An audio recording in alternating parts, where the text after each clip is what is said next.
Hello mga Katden lovers and Katden followers. Abay, Catherine Bernardo, ginawa ito para sa kanyang love life.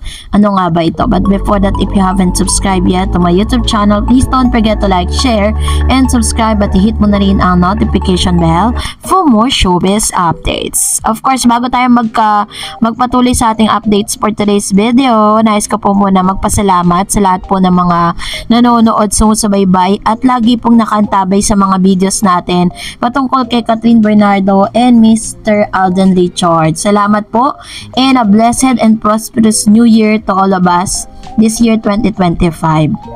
Bago tayo magtungo dun sa ating proper topic for today, is pag-usapan muna natin yung Metro Manila Film Festival 2024 Top 4 sa box office sa opening day. Kasi marami po kasing mga parang movie critics na nagsasabi na talagang hindi po nila mahihigitan ang ginawa pong movie ni Catherine at ni Alden Richards.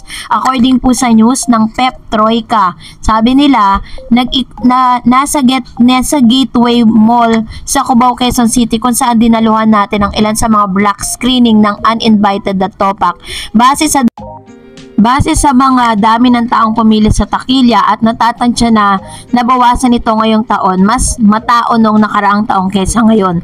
Maaaring nakaapekto ang tuloy-tuloy na pag-ulan noong araw na yon at bukod pa riyan ang mahal na talaga ng halaga ng tiket. Ayon sa pagtatanong natin, ang pelikulang The Breadwinner is ang nangunguna sa takilya. And of course, nasabi rin po dito na expected na yon dahil meron silang mahigit 200 cinemas at mas mahal ng 10 piso kumpara sa ibang official entries. Sumunod na The Kingdom, pumatlo ang Espantaho at pang-apat ang Uninvited. So, dahil po dito, marami pong mga movie critics ang parang nagko-compare doon po sa inabot na movie or doon po sa total gross sales ng Hello Love Again at ng lahat ng mga movie na pinalabas ngayong Metro Manila Film Festival.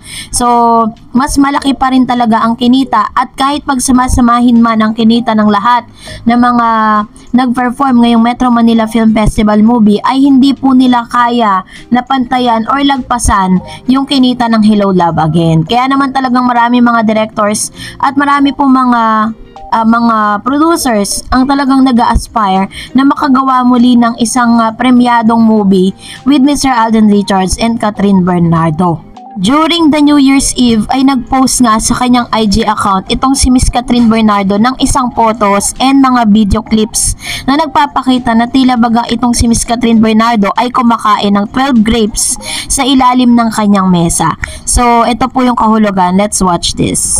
Catherine Bernardo sa pagsalubong sa 2025. Kinarir ni Kat ang pagkain ng grapes sa ilalim ng lamesa. Ang tradisyong ito ay pinaniniwalaang magdadala ng swerte sa love at fortune sa susunod na taon. Sumunod din si Kat. Kinatuwaan ng ilang mga netizen at ilang mga Katden fans ang ginawang ito ni Miss Catherine Bernardo. So, sinasabi nga nila that this year 2025 ay inaasahan natin na officially ay magkakajowa na nga daw di umano itong si Miss Catherine dahil according po dito sa isang news na ito raw po talaga yung kanyang hinihiling this year 2025. Tila kumasa ang aktres na si Catherine Bernardo sa 12 grapes under the table trend pagpasok sa taong 2025.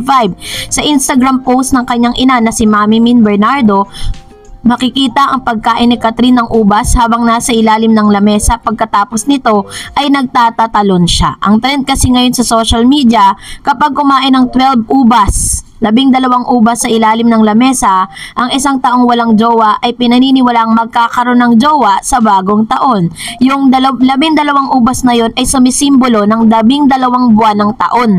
Dapat daw kainin ang 12 grapes sa loob ng 12 minutes pagpatak ng 12 AM ng Enero 1. Pero ayon sa ilang ulat, matagal na umano itong tradisyon sa bansang Spain kung saan isa raw itong daan para mag-manifest ang good luck and prosperity sa buong taon. Habang ang pagtalon naman sa bagong taon ay pananiniwala ang pangpatangkad So, yun naman po yung paliwanag ng ilan. So, parang sinasabi kasi ng ilang mga netizen na talagang nag-a-aspire si Miss Catherine Bernardo ng isang magandang love life this year 2025.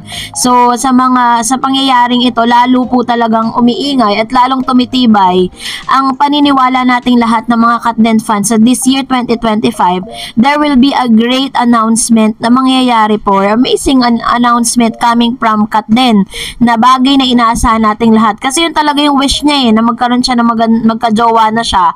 At of course, syempre, para din po sa kanyang karera or doon sa financial stability po nila. Although alam naman natin that financially stable na po si Catherine Bernardo dahil sa gaganda at sa lalakas ng mga proyekto na kanyang ginagawa.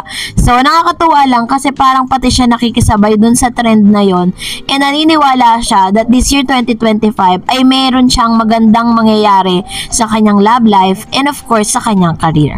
And for that, narito naman ang ilan sa mga komento, reaksyon at inyo pong mga reaksyon at opinion patungkol sa ating latest updates. Let's start off with Mr. Joel Lopez. Sabi niya, talagang mabuting tao si Alden, maski sa mga kapwa-artista niya ay tinutulungan niya.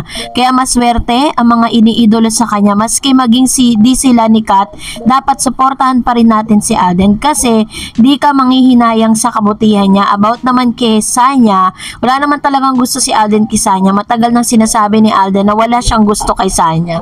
Actually, so many times at marami pagkakataon kasi sa mga interview ni Alden Richards na tinatanggi niya ang panliligaw niya kay Sanya Lopez. Sino ba namang babae ang papayag na nililigawan ka pero tinatanggi ka ng maraming beses? Diba? Parang nakakahiya yun.